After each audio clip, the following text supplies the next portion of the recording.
नमस्कार, देवभूमि समाचार में आपका स्वागत है। आपके साथ मैं रीना झा बालियान। खबरों का रुख करेंगे, लेकिन उससे पहले एक नजर डालते हैं इस वक्त की हेडलाइंस पर। त्रिस्तरीय पंचायत चुनाव पर कंफ्यूजन दूर, चुनाव प्रक्रिया पर रोक लगाने से हाईकोर्ट का इनकार, चुनाव के लिए सिंबल आवंटन शुरू। मॉनसून के सीजन में पंचायत चुनाव के लिए वोटिंग भी होगी बड़ी चुनौती, पर्वतीय क्षेत्रों में कई जगहों पर मार्ग बाधित, चुनाव प्रचार में मौसम बना खलनायक। उत्तराखंड में ऑपरेशन कालनेमी के तहत फर्जी बाबाओं पर कार्रवाई जारी, दून पुलिस ने 3 दिन में 82 पाखंडियों को किया गिरफ्तार, बड़ी संख्या में अन्य राज्यों से आए फर्जी बाबाओं पर भी शिकंजा।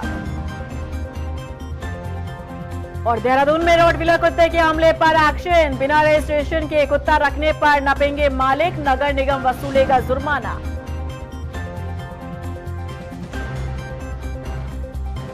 उत्तराखंड में पंचायत चुनाव को लेकर बना कंफ्यूजन काफी हद तक दूर हो चुका है। हाईकोर्ट ने पंचायत चुनाव पर रोक लगाने से इनकार कर दिया है।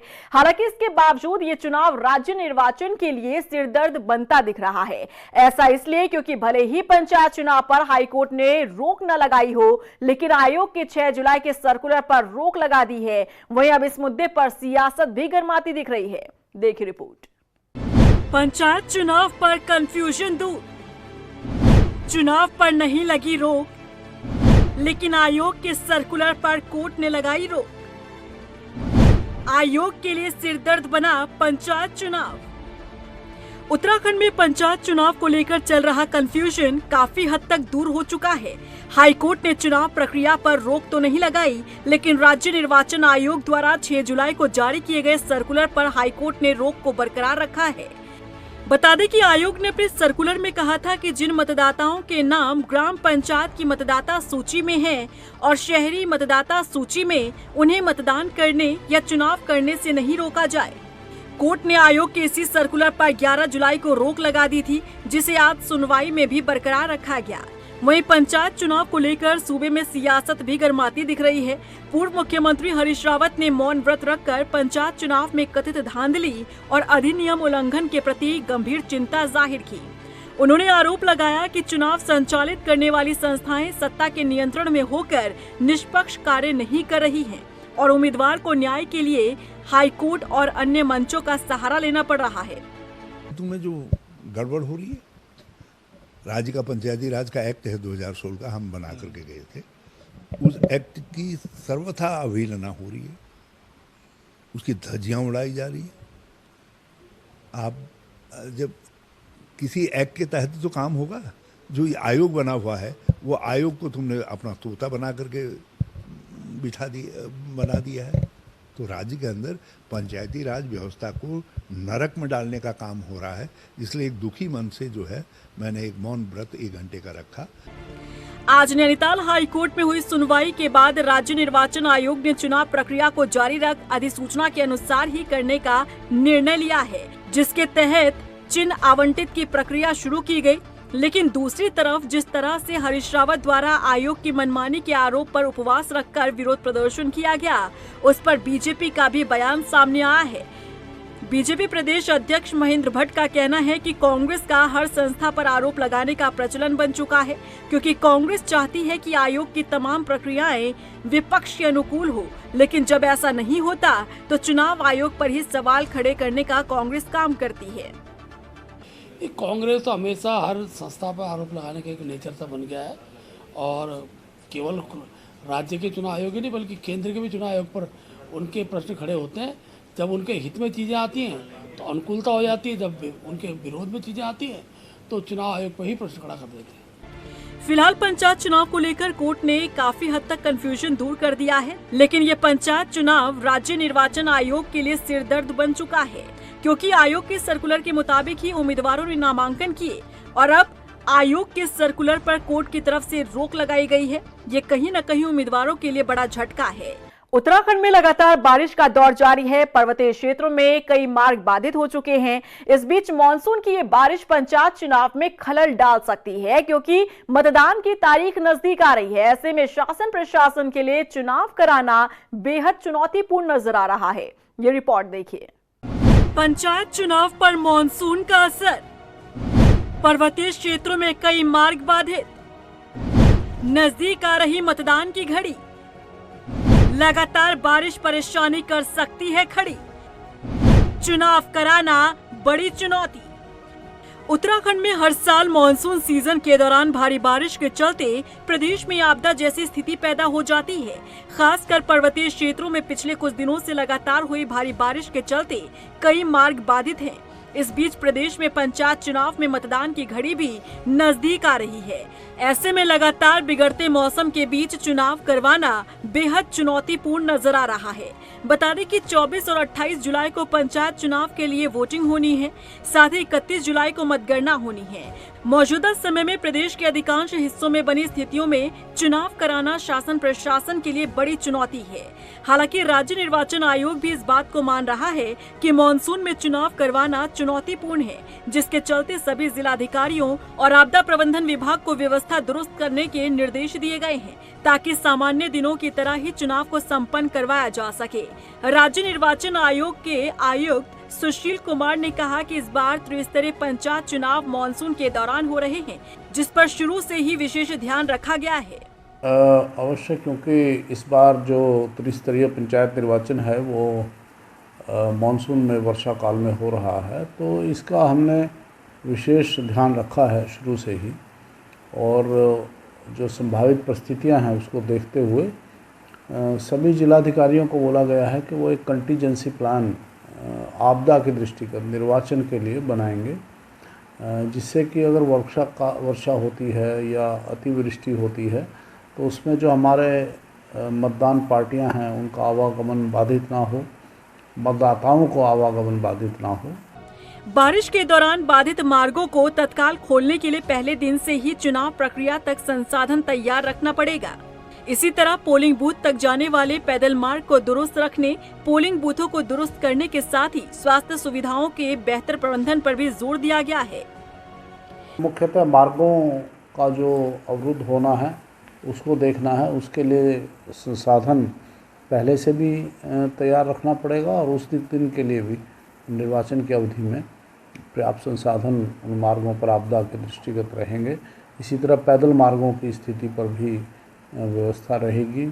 जो भवन है जहां निर्वाचन होना है उनको सुरक्षित ढंग से देखा जाना है, और इसके अलावा जो चिकित्सीय सुविधाएं हैं, जो आकस्मिक चिकित्सीय सुविधाएं हैं, वो प्रत्येक विकास खंड पर हमने बोला है उपलब्ध रहेंगी, और अन्य भी साधन जैसे कि दवाइयाँ होती हैं, मेडिकल इक्विपमेंट है या एम्बुलेंसेज आदि हैं, उनकी तैयारी रहेगी। आपदा प्रबंधन सचिव विनोद कुमार सुमन ने कहा कि राज्य निर्वाचन आयोग की ओर से जिलों को निर्देश दिए गए हैं। आपदा प्रबंधन विभाग हर तरह की परिस्थितियों से निपटने के लिए पूरी तरह से तैयार है। माननीय राज्य निर्वाचन आयोग द्वारा जिलाधिकारियों को इस बारे में समुचित निर्देश दिया गया है, और जनपदों से इस बारे में कार्रवाई की जा रही है। जहाँ तक आपदा प्रबंधन की बात है, आपदा प्रबंधन विभाग हर एक प्रकार से हर एक परिस्थिति से निपटने के लिए पूरी तरह से तैयार है, और जो गैप्स है उसका एनालिसिस भी कर रहे हैं हम लोग। राज्य निर्वाचन आयोग और आपदा प्रबंधन विभाग हर तरह की तैयारियों में जुटा हुआ है, लेकिन पंचायत चुनाव में मतदान के दिन ही स्थिति साफ हो पाएगी कि आखिर राज्य निर्वाचन आयोग और आपदा प्रबंधन विभाग की तरफ से तैयारियों को कितना दुरुस्त किया गया है। रुद्रपुर की खानपुर जिला पंचायत सीट पर मुकाबला दिलचस्प नजर आ रहा है। दरअसल इस सीट पर बीजेपी समर्थित प्रत्याशी सुदर्शन विश्वास की पत्नी अमिता विश्वास अपनी किस्मत आजमा रही हैं। वहीं उन्हें टक्कर बीजेपी से बागी नेता सुषमा हलदर दे रही हैं। वहीं अब पूर्व विधायक राजकुमार ठुकराल भी बीजेपी की बागी नेता सुषमा हलदर के समर्थन में प्रचार कर रहे हैं। दम पर लोकतंत्र की हत्या करने वाले ये लोग ब्लैकमेल कर लोगों को झूठे मुकदमे में फंसाने की धमकी देकर अब राजेश बजाज है, तेरे बेटे के खिलाफ भी मुकदमा लिखवा देंगे, पर्चा वापस ले। उसने डर के मारे पर्चा वापस ले लिया। कितने लोगों को प्रताड़ित करोगे सरकार के दम पर? ये झूठ की राजनीति लंबे समय तक चलने वाली नहीं है। ये लोकतंत्र की हत्या कर रहे हो तुम लोग, लोगों को चुनाव लड़ने से वंचित कर रहे हो। कब तक ऐसा करोगे? तो इन तीनों में से जो है सुदर्शन के ऊपर पार्टी ने भरोसा जताया, और पार्टी जो है व्यक्ति विशेष के रूप में जो है उनका टिकट फाइनल किया गया है। आम जनमानस से कोई राय नहीं लिया गया है, क्योंकि अगर आम जनमानस से अगर पार्टी राय लेती तो शायद ये नौबत नहीं आता। आज जो ये आप देख रहे हैं, एक निर्दलीय के नाते मैं आज चुनाव मैदान में हूँ और ये सिर्फ मेरा निर्णय नहीं है, ये पूरी जनता का निर्णय है। मेरे साथ मेरा परिवार है, मेरे ससुराल वाले हैं, मेरे पूरी जनता है। वहीं गदरपुर की ग्राम सभा चंदन नगर में प्रधान पद पर चुनाव लड़ रही प्रियंका सरकार ने अपना नामांकन दाखिल कर दिया है। इस दौरान उनके साथ समर्थकों का हुजूम नजर आया। वहीं प्रत्याशी ने घर घर जाकर लोगों से वोट मांगा। बता दें कि इससे पहले चंदन नगर ग्राम सभा में प्रधान पद की जिम्मेदारी प्रियंका सरकार के पति विकास सरकार निभा रहे थे। ऐसे में उन्होंने जीत का दावा किया है। धन्यवाद देता हूं कि पिछले 10 वर्षों से मेरे को चंदन नगर ग्राम सभा का ग्राम प्रधान बनाए जा रहे हैं, क्योंकि मैं इसी 10 साल लगातार ऐसा मेहनत करता हूं, सुख दुख लोगों के साथ में खड़ा रहता हूं, जितने भी कार्य वगैरह पूर्ण रूप से खड़ा करके अपना करता हूं। इसी वजह से तीसरी बार भी मेरे ग्राम सभा से मेरे को पूरा ग्रामवासी मिलकर कहा कि इस बार भी, मैंने तो कहा था कि इस बार मैं लड़ूंगा नहीं, तो ग्रामवासी कह रहे कि नहीं आपको ही लड़ना, कि आपके अलावा कोई इस गाँव में सेवा देने लायक नहीं है। इसीलिए मैं गाँव के लोग मिलजुल के, मेरे को पूरा समाज के लोग ने मेरे को खड़ा किया। ऑपरेशन कालनेमी के तहत लगातार फर्जी बाबाओं पर ताबड़तोड़ कार्रवाई की जा रही है। देहरादून में साधु संतों के भेष में घूम रहे दूसरे राज्यों के 23 ढोंगी बाबाओं को पुलिस ने गिरफ्तार किया है। ऑपरेशन कालनेमी के तहत अब तक दून पुलिस 3 दिनों में 82 ढोंगी बाबाओं को गिरफ्तार कर चुकी है। एसएसपी अजय सिंह का कहना है कि धार्मिक भावनाओं के साथ खिलवाड़ कर ठगी करने वाले पाखंडियों के खिलाफ कार्रवाई जारी रहेगी। माननीय मुख्यमंत्री जी के निर्देश पर ऑपरेशन कालनेमी पूरे प्रदेश में चल रहा है। इसमें खासकर देहरादून में विगत 3 दिवस में जो इस तरह के पाखंड करते हैं, दूसरे धर्मों के होकर अपने धर्म को छुपाते हुए कहीं ना कहीं लोगों को डराकर उनसे पैसे वसूलने की जो शिकायतें आ रही थी, उस पर 82 लोग अभी तक इसमें जो है हिरासत में लिए गए थे। और उसमें एक बांग्लादेशी का भी वेरीफाई हुआ है कि वो बांग्लादेश का निवासी था, उस पर भी संगत धाराओं में मुकदमा दर्ज किया है। लगातार ये अभियान चल रहा है और इस तरह के लोग जो भेष बदल कर, अपने पहचान बदल कर या ढोंगी के रूप में जो जगह जगह जो लोगों को डरा कर धर्म के आधार पर उन पर विरोध को चिन्हित करके लगातार ये अभियान जो है देहरादून जनपद में भी चलाया जा रहा है। हल्द्वानी में रात के अंधेरे में सार्वजनिक स्थानों पर कूड़ा फेंकने वाले नगर निगम के लिए सिरदर्द बन गए हैं। नगर निगम के अधिकारी चाहकर भी इन्हें रोक नहीं पा रहे। ऐसे में नगर निगम के अधिकारी ऐसे सार्वजनिक स्थलों को चिन्हित कर वहां सीसीटीवी कैमरे लगवा रहे हैं। नगर निगम अधिकारियों का कहना है कि सीसीटीवी कैमरों की मदद से रात के अंधेरे में कूड़ा फेंकने वालों की पहचान कर उनके खिलाफ कार्रवाई की जाएगी। निगम की टीम काम कर रही है और हम बार बार कूड़ा उठाते हैं, लेकिन कुछ जो पॉकेट्स हैं, जैसे अगर हम कहें तो मंडी बाईपास है, चंबल पुल है, इन जगहों पे बार बार सफाई कराने के बाद लोग गाड़ियों से आते हैं और रात में कूड़ा डालते हैं। तो हमने कुछ स्थानों पर सीसी कैमरा भी अभी वर्तमान में लगा दिया है। उद्देश्य एक ही है इन स्थानों को चिन्हित करने का कि जो बड़े स्थान हैं, क्योंकि कूड़ा देखने के बाद लोग वहाँ लगातार कूड़ा डाल रहे हैं, तो इन पे सफाई का अभियान भी चलाया गया। कल मंडी बाईपास पे पूरा सफाई अभियान चलाया गया है, यहाँ प्लांटेशन भी किया जाएगा। इसके साथ ही हम अभी हमारे कुछ एक वेंडर से भी बात हो रही है, जिसमें हम जो कूड़े के जो पॉकेट्स हैं उन पे कैसे वहीं मौके पर ही चिन्हित करके चालान की कार्रवाई करें। राजधानी देहरादून में 10 दिन पहले रॉटवीलर नस्ल के 2 कुत्तों के हमले से घायल हुई बुजुर्ग महिला का इलाज अब भी चल रहा है। उधर नगर निगम ने बिना रजिस्ट्रेशन के कुत्तों को रखने पर 1000 रुपए का चालान वसूला है। बता दें कि चालान की नाकाफी रकम को लेकर सवाल उठ रहे हैं। हालांकि नगर आयुक्त का कहना है कि इस मामले को लेकर आने वाली बोर्ड बैठक में प्रस्ताव रखा जाएगा। इसके अलावा पालतू कुत्तों के हमले को लेकर सख्त नियम बनाए जाएंगे। जो हमारी 2017 की उपविधि है नगर निगम के द्वारा जो ऑफिशियली घोषित की गई है, उसमें पंजीकरण कराए जाने का शुल्क 200 रुपये है और यदि अगर पंजीकरण नहीं पाया जाता है तो 500 रुपये जुर्माने का प्रावधान है। परंतु इसमें अब समय समय पर ये भी पब्लिक से शिकायतें प्राप्त हो रही हैं कि जो भी इस प्रकार के हमले के घटनाएं घट रही हैं और काफ़ी सारे लोगों को असुविधा की स्थिति भी बनती है, उसमें भी और सख्त कानून बने। तो इसी क्रम में अब नेक्स्ट बोर्ड मीटिंग में इस जुर्माने को बढ़ाए जाने के ऊपर भी प्रस्ताव लाया जाना है और साथ ही साथ ये भी योजना है कि जितने भी सुरक्षा मानक पशु स्वामी के द्वारा पूरे किए जाने होते हैं उनके संबंध में भी सख्ती से नियम बनाए जाएं ताकि उनका कंप्लायंस भी सुनिश्चित कराया जा सके। उत्तराखंड के पर्वतीय क्षेत्रों में बारिश के कारण भूस्खलन होने से बार बार रास्ते बाधित हो रहे हैं। टिहरी जिले के देवप्रयाग में भी भीषण भूस्खलन हुआ। भूस्खलन का भयावह वीडियो भी सामने आया है। बताया जा रहा है कि मलबे की चपेट में आने से 2 लोग घायल हो गए। वहीं पहाड़ी से बड़े बड़े बोल्डर गिरने से एक गौशाला, एक मकान और 2 वाहनों को नुकसान पहुंचा है। रुड़की में मनमाने ढंग से सड़क निर्माण और नाला निर्माण करना लोगों को नागवारा गुजरा है। स्थानीय लोगों ने जिम्मेदार लोगों के खिलाफ मोर्चा खोल दिया है। नाराज लोगों ने आरोप लगाया कि सड़क निर्माण के दौरान मनमाने ढंग से नाला निर्माण किया जा रहा है, जिससे रिहायशी इलाकों में जलभराव की समस्या आएगी। लोगों ने चेतावनी दी है कि अगर जिम्मेदार अधिकारियों ने जल्द कोई समाधान नहीं निकाला तो बड़े स्तर पर आंदोलन किया जाएगा। हमारी समस्या इस प्रकार है कि ये जो नाली जो है ट्यूबवेल की नाली थी, लेकिन इसको महानगर निगम ने जो है इसको क्या नाला घोषित कर दिया है, जबकि है नहीं ऐसा है। और इस नाली की वजह से हमें ये प्रॉब्लम है कि ये पूरी शहर का पानी जो है इसके थ्रू अगर वहाँ पर मतलब खोल दिया जाए इसको, तो पूरी शहर का पानी आके इधर रुकता है। पहले 2 साल पहले निकासी होने के बावजूद भी हमारे यहाँ 3 महीने तक यहाँ पर पानी लगा रहा। और निगम को जब हमने मुख्यमंत्री पोर्टल पर डाला तो 2 महीने बाद आ रहे, मतलब पानी कहाँ निकालना है।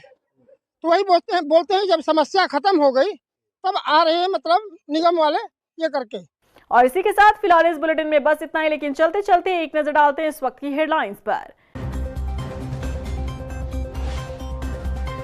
त्रिस्तरीय पंचायत चुनाव पर कंफ्यूजन दूर, चुनाव प्रक्रिया पर रोक लगाने से हाईकोर्ट का इनकार, चुनाव के लिए सिंबल आवंटन शुरू।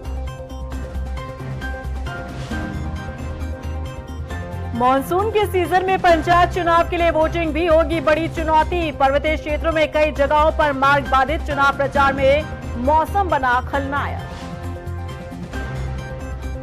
उत्तराखंड में ऑपरेशन कालनेमी के तहत फर्जी बाबाओं पर कार्रवाई जारी। दून पुलिस ने 3 दिन में 82 पाखंडियों को किया गिरफ्तार। बड़ी संख्या में अन्य राज्यों से आए फर्जी बाबाओं पर भी शिकंजा।